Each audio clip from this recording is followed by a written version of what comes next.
Very good evening students. हम लोग lecture number 7 को देखेंगे, डिज़ाइन ऑफ टेंशन मेंबर के। इससे पहले हम लोगों ने 6 लेक्चर्स को ऑलरेडी पढ़ चुके हैं, तो अभी हम लोग स्टार्ट करने जा रहे हैं लेक्चर नंबर 7। ठीक है, इससे पहले हम लोग टेंशन मेंबर के रिगार्डिंग जितने भी न्यूमेरिकल्स थे उन सारे को हम लोगों ने कंप्लीट कर लिया है। ओके, और जो भी एग्जामिनेशन में पूछे जा सकते हैं उन सारे टाइप से क्वेश्चन को हम लोगों ने ऑलरेडी कर रखा है। तो लास्ट टॉपिक है इस डिज़ाइन ऑफ टेंशन मेंबर का, इसको हम लोग देख लेते हैं। यहाँ से क्वेश्चंस पूछे जाते हैं 4 नंबर में। ओके, देखिए इसमें पहला टॉपिक हम लोगों का लग एंगल्स। ठीक है, लग एंगल्स के बारे में एग्जामिनेशन में पूछे जाते हैं। तो लग एंगल्स होता क्या है इसके बारे में बता दूं एक बार आपको। ये टॉपिक है हमारा लग एंगल, LUGANGLE, पूछा जाता है एग्जाम्स में। ठीक है, तो देखिए लग एंगल होता क्या है। ठीक है, लग एंगल जो होता है वो शॉर्ट पीस होता है एंगल सेक्शन का। ठीक है, जैसे यहाँ पे आप देख रहे हैं यही लग एंगल है। ठीक है, the lug angle is a short piece of an angle section used at a joint to connect the outside leg of the member. मतलब जो भी आउटसाइड लेग है मेंबर का उसको कनेक्ट करने के लिए हम लोग यहाँ पे लग एंगल का क्या करते हैं, यूज़ करते हैं। Thereby reducing the length of the joints, जिसके कारण क्या होता है जॉइंट का जो लेंथ है वो रिड्यूस हो जाता है। सिंपल वर्ड में बोला जाए तो लग एंगल क्या होता है, लग एंगल एक शॉर्ट पीस है एंगल का जो कि आउटसाइड लेग को कनेक्ट करने के लिए यूज़ किया जाता है और जो कि लेंथ को क्या करता है, रिड्यूस करता है। ठीक है, इतना भी हम लिखेंगे। ठीक है, gusset plate material is saved by using lug angle but extra material is required for lug angle and their connections. Lug angles are also not very efficient in transmitting loads. अब देखिए लग एंगल्स जो है बहुत ज़्यादा efficient नहीं होता है ट्रांसमिट करने के लिए लोड को, इसलिए इसका यूज़ अभी उतना नहीं किया जाता है। ठीक है, कम किया जाता है। ठीक है, और इसके कारण कुछ इसेंट्रिसिटी भी डेवलप हो जाता है ना। And certain eccentricity is caused between the load and the centre of gravity of the rivet groups.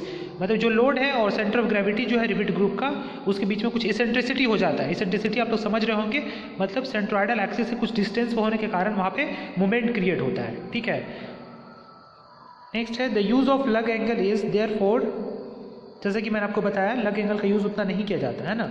The use of लग angle is therefore avoided in general. मतलब जनरली जो है लग एंगल को हम लोग ज़्यादा से ज़्यादा अवॉइड करते हैं क्योंकि इसके कारण इसेंट्रिसिटी डेवलप हो जाता है और इसेंट्रिसिटी डेवलप होने के कारण मूवमेंट जनरेट होता है ना। A lug angle is provided at the beginning of a joint so that it can be effective in sharing the loads, है ना। जो लग एंगल होता है उसका यूज़ हम लोग जॉइंट्स के बिगिनिंग में करते हैं। ठीक है, इतना ही तक आपको लिखना है। ठीक है, आपको बहुत ही शॉर्ट में पढ़ना था, ये सब लिखने की जरूरत नहीं है, यहाँ तक आप लिखेंगे। ठीक है, तो लग एंगल के ऊपर मैं पिक्चर आपको दिखा दूँ, यही लग एंगल है ना, ये लग एंगल है। इससे क्या हो रहा है, जॉइंट का जो लेंथ है रिड्यूस हो जा रहा है और ये गसेट प्लेट है, यहाँ पे देख रहे हैं आप, ये एंगल सेक्शन है। तो आप सिंपली लिख सकते हैं लग एंगल क्या है, एक शॉर्ट पीस है एंगल का जिसका यूज़ हम लोग आउटसाइड लेग मेंबर में करते हैं, जिसके कारण क्या होता है जो जॉइंट का लेंथ होता है वो रिड्यूस हो जाता है। ठीक है, तो लग एंगल के बारे में अगर लिखने के लिए आता है 4 मार्क्स में तो आप इतना लिखेंगे तो हो जाएगा। ठीक है, नेक्स्ट टॉपिक हम लोगों का टेंशन स्प्लाइसेस। ठीक है, यहाँ से भी एग्जामिनेशंस में शॉर्ट क्वेश्चंस में पूछ लिए जाते हैं ना।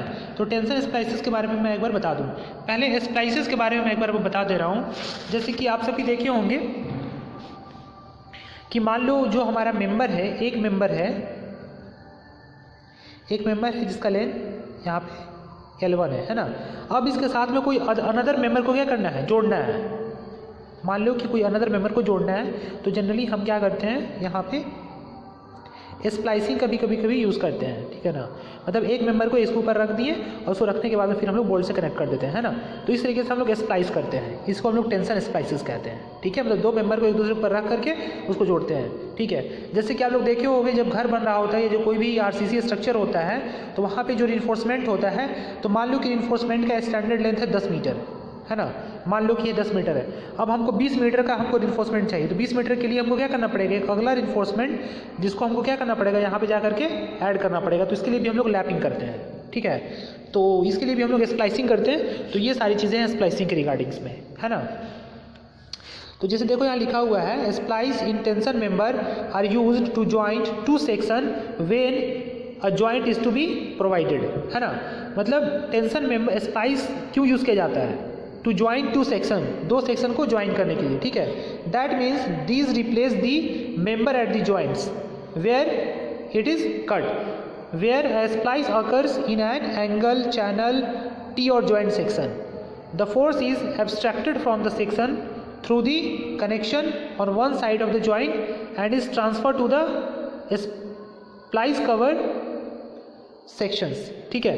तो जैसे आप यहाँ पे देख पा रहे हो, तो इसमें जनरली क्या होता है कि मान लो कि दो मेंबर को आप यहाँ पे कनेक्ट कर रहे हो, तो जो स्प्लाइस है इसके कारण क्या होता है, आपको वहाँ पे जो स्प्लाइसिंग आप कर रहे हैं, जैसे कि आपको दिखा पा रहे हैं हम यहाँ पे, एक ये रेड कलर है और एक ग्रीन कलर है, तो दो मेंबर को हम लोग कनेक्ट कर रहे हैं स्प्लाइस के थ्रू, ठीक है। The force is then carried through this cover across the joint and is transferred to the other portion of the section through the connections. अब मान लो यहाँ पे जो भी आप कनेक्शन कर रहे हो, तो मान लो दो मेंबर को कनेक्ट कर रहे हो, तो कनेक्शन के थ्रू क्या होता है, स्ट्रेस का क्या होता है, ट्रांसफर हो जाता है। Splice connection for tension member is the riveted connections. तो जो है स्प्लाइसिंग करते हैं तो वहाँ पे जनरली हम लोग क्या करते हैं, रिविटेड कनेक्शन का यूज़ करते हैं।